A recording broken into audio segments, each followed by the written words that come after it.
Bentornati, sono aggiornamento con le previsioni meteo. Stiamo per raggiungere una fase anticiclonica e questo porterà dalla prossima settimana a un rinforzo dell'anticiclone e di conseguenza a tempo che tornerà stabile con un clima complesso mite. Infatti andiamo a vedere con l'aggiornamento che raggiunge ovviamente da tutti quanti i modelli come l'evoluzione proprio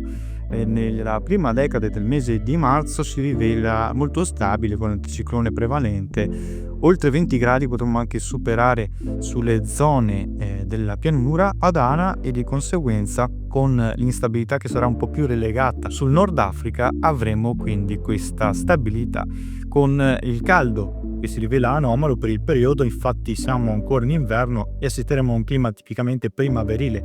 per il periodo, con la forte instabilità che andrà a riversarsi sull'Europa occidentale, quindi tra Marocco e la Spagna, e poi anche su quella orientale. La tendenza quindi vede, come vedete, poi nel corso del mese, dopo il 10 di marzo, a piogge più frequenti quindi sul comparto orientale dell'Europa, mentre su quella centro-orientale persiste l'anticiclone con tempo più stabile e soleggiato, così come anche sulle temperature che continueranno a mantenersi sopra la media, soprattutto al centro-sud, compresa anche comunque tutta quanta l'Europa.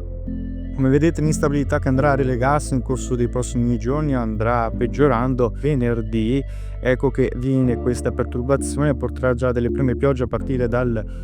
Alto Tirreno e poi andranno diffondendosi nel corso dei giorni successivi a partire dalla serata di venerdì. Come vedete, aria artica che scenderà da nord-est e andrà a coinvolgere soprattutto le zone del nord Italia a partire dalla giornata di sabato, quando calerà la quota neve, e questo per il flusso di matrice afro-mediterranea, un vortice che andrà a situarsi proprio sul Marocco, porterà delle instabilità e dei rovesci, in modo particolare, come vedete, sulla Sardegna, sulla Corsica, lungo la fascia tirrenica, specie quella toscana, e poi anche, come vedete, sulle aree evidenziate dal verde in su. Le condizioni meteo poi, come vedete, nella giornata di domenica andranno poi nettamente migliorando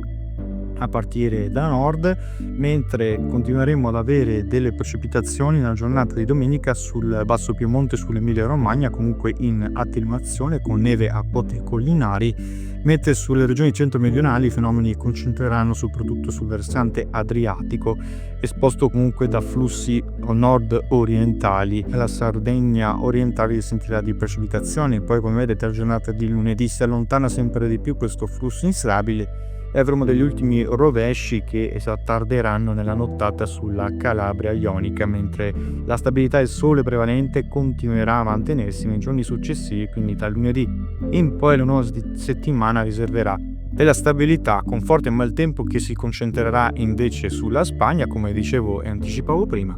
e come vedete questo caldo anomalo tornerà e probabilmente durerà fino al 9 marzo, quando le temperature continueranno ad aumentare gradualmente, raggiungendo anche punte di 20 gradi in Val Padana, soprattutto un po' meno sulle regioni peninsulari. Ma avremo modo di riparlarne. Come sempre vi invito a seguire i prossimi aggiornamenti meteo.